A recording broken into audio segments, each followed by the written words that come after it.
మా సోదర సమానులైనటువంటి నమశివాయ గారి ప్రియ శిష్యుడు సత్యప్రబోధానంద మునుస్వామి మనకు చక్కటి ఉపన్యాసాన్ని అందజేశారు. నాకు ఒక విషయంలో అప్పుడప్పుడు కాస్త ధైర్యం వస్తుంటుంది. ఎందుకంటే రాబోయేటువంటి జనరేషన్ ఈ బోధకు పట్టుకొమ్మలుగా ఉంటారు అనేటువంటి భావన. అందరూ కాకపోవచ్చు, కానీ కొందరు చక్కగా వాళ్ళ ప్రయాణం అందులో వాళ్ళు మెలిగినటువంటిది మా పెద్ద గురువు గారు అన్నారు, భాస్కర్ అచ్చలాచార్య స్వాముల వారు. వారి బోధనా విధానం అది శివరామ దీక్షిత సిద్ధాంత సాంప్రదాయానికి సరిగా ఉంటుంది. ఎరుకను విడిపించలేడు ఎవ్వరు రాత్రి అనే దగ్గర ప్రారంభించి దీనికి సమర్థుడైనటువంటి గురువు అయితేనే రెంటిని ఏర్పాటు చేయాలి. ముందు పరిపూర్ణం ఒకటి, లేనెరుక అనేది ఒకటి. రెండు ఏర్పాటు కాకుండా దాన్ని నేను విడిపిస్తాను, దీన్ని నేను ఎరుక చేస్తాను అంటే కుదరదది. ఎందుకంటే పరిపూర్ణం అనేది నీకు దర్శింప చేసేటువంటిది కాదది. అందుకే ఆయన మొదలచలము ఎరిగించేదా అన్నాడు, కానీ మొదలచలము చూపించేదా అన్నలా. ఆయన ఎరిగిస్తారు ఎలా? బోధ ద్వారా, బోధ రూపకమైనటువంటి ద్వాదశ ఏదైతే ఉన్నదో దాని ద్వారా దాన్ని ఎరిగింప చేయాలి. దీన్ని లేనిది ఎలా లేదు అనేటువంటిది తెలియచేయాలి. ఎందుకంటే అది ఎలాగూ లేదు, ఏం లేదు, ఏమీ లేదు. అది ఈ ఉన్నది గారడి చేస్తూ ఉన్నది. ఇది గారడి చేస్తూ ఎలా ఉన్నది? ఉన్నదాని వలే ఉన్నది. ఇది లేనిది ఏమీ లేని దానిలో ఇది ఉండి, ఇది ఏమీ లేనిదై అన్నీ అయి ఉన్నాను అని ఇది దీని యొక్క విధానం. ఇది దీనిని తెలియజేసేందుకై పెద్దలైనటువంటి వారు 4 రకాలైనటువంటి విధానాలు, ఆ 4 రకాలు సత్యప్రబోధానంద ఇప్పుడు అన్నారు. దీన్ని చిన్మయ విలక్షణ స్వామి టేకి వెంకటాద్రి వారు వారి గ్రంథాలలో మొట్టమొదటినే ఆయన పీఠికలోనే రాస్తారు ఈ విషయాన్ని గురించి. అది ఎవరెవరు ఏ విధంగా అన్నారు, ఎక్కడ అన్నారు? అభ్యాసాతీత ఆరూఢాతీతములలో నిశ్చల సమయ దీక్ష, తర్వాత అద్వయ అమర దీక్ష, నిశ్చల సమాధి దీక్ష, నిరామయ నిర్వాణ దీక్ష, అద్వయ అమర దీక్ష, నిరంజన తూష్ణీభూత పరిపూర్ణ దీక్ష అనబడేటువంటివి 4 దీక్షలు.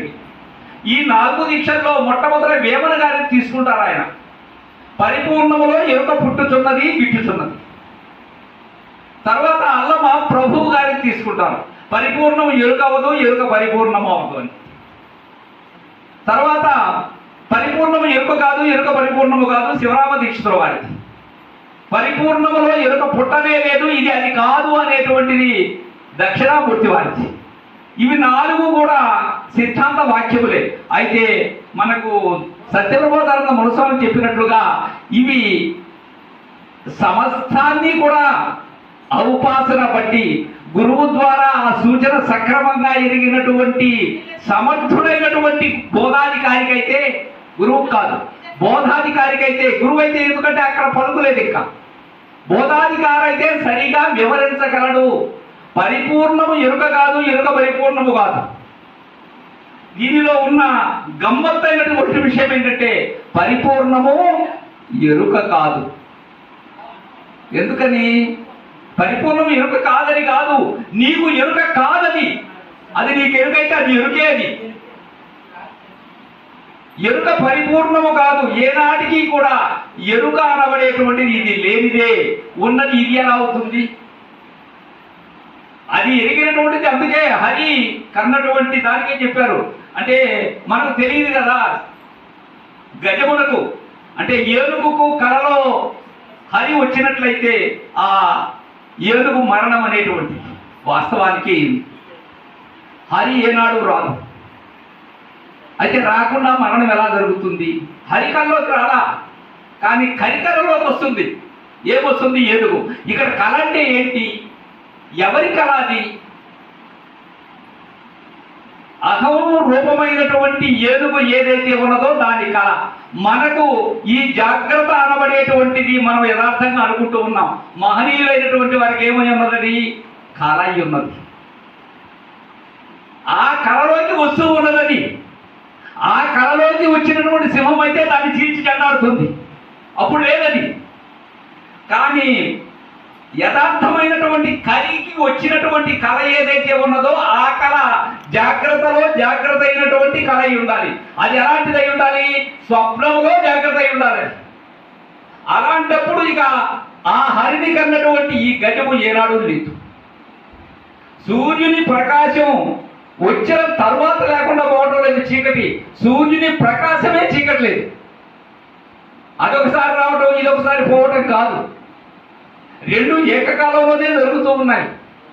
అయితే ఈ ఏర్పాటు అనేటువంటిది ఏదైతే ఉన్నదో మొదట నుంచి చివరి వరకు సక్రమంగా కీలెరిగి కన్నటువంటి వారికి ఇది కరతలామలకమై ఉంటుంది బోధ. లేకపోతే బోధ బ్రేక్ అనేది కనుక పడిందంటే ఒక దగ్గర వెంటనే నీ గురువు నువ్వు లేపుకోవాలి. నీ అంతరంలో ఉండబడేటువంటి గురువుని నీ హృదయ ఆ సింహాసనం ఏదైతే ఉన్నదో అక్కడ తీసుకొచ్చి కూర్చొని పెట్టుకుంటే సులభంగా తెగిపోతుంది. అది ఎలా? ఎందుకంటే ఇది రాజమార్గం. ఈ మార్గంలో ఇక మలక త్రోవలు ఉండవు. ఎప్పుడు ఉండవు? గురువు ఇచ్చినటువంటి యుక్తి, గురువు ఇచ్చినటువంటి సూచన, గురువు ఇచ్చినటువంటి సూక్తి, గురువు ఇచ్చినటువంటి ఆ దిశానిర్దేశం ఏదైతే ఉన్నదో అది సక్రమంగా నీకు నాటినట్లయితే రాగో రోజు మరి నేను ఈ మాట అంటాడు ఆయన. అయితే ఇక్కడ ఎక్కడైనా సరే పదబంధము వాక్య నిర్మాణం, మీకు ఒక విషయం చెప్తాను. ఇక్కడ మనం కందార్థాలు చెప్తున్నాం, ఒక్కొక్క కందార్థంలో ఒక్క అక్షరం పోయినా కానీ దాని యొక్క అర్థం పూర్తిగా మారిపోతుంది. 6 నెలల నుంచి మహనీయులైనటువంటి పెద్దలు కందార్థాలని మరలా పునర్ముద్రించేదానికి ఎప్పటి నుంచి 1908వ సంవత్సరంలో ముద్రణైనటువంటి కందార్థాన్ని కూడా తీసుకొని, ఎందుకంటే అక్కడక్కడ పైన పడేటువంటి లింకింగ్ దరువు చరణం ఏదైతే ఉన్నదో దానికి కింద వచ్చేదానికి సంబంధం ఉండదు, అక్షరాల భేదాలు ఉన్నాయి. పెద్దలు ఎందరో మహనీయులు చేశారు, వాటికి వ్యాఖ్యానాలు చేశారు, వాటికి విశేషాంతాలు రాశారు, దండాన్వయాలు రాశారు, ఎన్నో రాశారు. అయినా కొత్తే. ఇప్పటికి 4 సార్లు కందార్థాలు వ్యాఖ్యానం చేస్తున్నాను నేను, మరలా 5వసారి గురుతరంగిణి గారు ఆమె ఆలపిస్తూ ఉన్నారు. ఎందుకంటే పరిపూర్ణ బోధ అనేది అది నిరంతరం కూడా క్రొత్త క్రొత్త క్రొత్త. అందుకే ఎప్పుడు మేకలో ఉండమంటారు పెద్దలు. కారణం ఏంటి? దీనికి ఒక చాదస్థమైనటువంటి లక్షణం ఉన్నది ఈ ఎరుకకు. ఎప్పుడు మనల్ని కాటేద్దామని చూస్తుంటుంది ఈ మరుపు అనే దానిలో. దానికి దొరకకుండా ఉండాలంటే మన దగ్గర ఏముండాలి? గురువు యొక్క అభయం ఉండాలి. గురువు అభయం ఉన్నట్లయితే అది మన దరికి రాదు. ప్రతి విషయాన్ని కూడా అన్ని తరంగులుగా ఆలోచించాలి. ఇక్కడ చెప్పినటువంటి 4 మార్గాలు, నిశ్చల, సమయ దీక్ష, నిరామయ, నిర్వాణ దీక్ష ఏదైతే ఉన్నదో అసలు ఆ దీక్షలు ఏంటి? అద్వయ అమర దీక్ష అంటే ఏంటి? నిరంజన తూష్ణీభూత పరిపూర్ణ దీక్ష అంటే ఏంటి? ఈ దర్శించుట, గ్రహించుట, లీనమగుట అనేటువంటి ప్రసాదాలు ఎలాంటివి? 43 అక్షరాలలో ఉన్న మర్మం ఏంటి? ఈ ద్వాదశాక్షరంలో ఉండబడేటువంటి అసలైనటువంటి లోతు ఏది? షోడశాక్షర యొక్క భావాన్ని పంచదశి ఎలా దృష్టాంత ద్రాష్టాంతాలతో మా గురుదేవులు దర్శింపజేసినట్టుగా నేను కలిగి ఉన్నాను అనేటువంటిది నాకు ఎప్పుడైతే సంపూర్ణమైనటువంటి దాని మీద, దాన్ని ఏమంటామంటే కమాండింగ్ అనకూడదు, దాన్ని బోధ రూపమే నీవై ఉండాలి, గురు సేవే నీవై ఉండాలి. అలా అయినప్పుడు ఎవరుంటే ఏమి భయమురా, సవరింతులు తప్పులుంటే సాధులు విన్నన్, అవనీతులు నింద చేస్తే అయ్యోదేమో అందులో మనకి పోయేదేమో అన్నట్లుగా ఉంటారు వాళ్ళ యొక్క పరిస్థితి. కారణం ఏంటి? తన దగ్గర ఉన్నది మేలిమి బంగారం, 16 ఇసముల అంటే 16 వన్నెలతో ఉన్న బంగారం ఉన్నది. 22 క్యారెట్లతో 24 క్యారెట్ పక్కన బంగారం విషయం తెలిసిన వాళ్ళు ఉన్నారు కాబట్టి ఆ 24 క్యారెట్ల బంగారం నా దగ్గర ఉండేటప్పుడు అది వేరే ఎక్కడికి పోతే ఏమున్నది?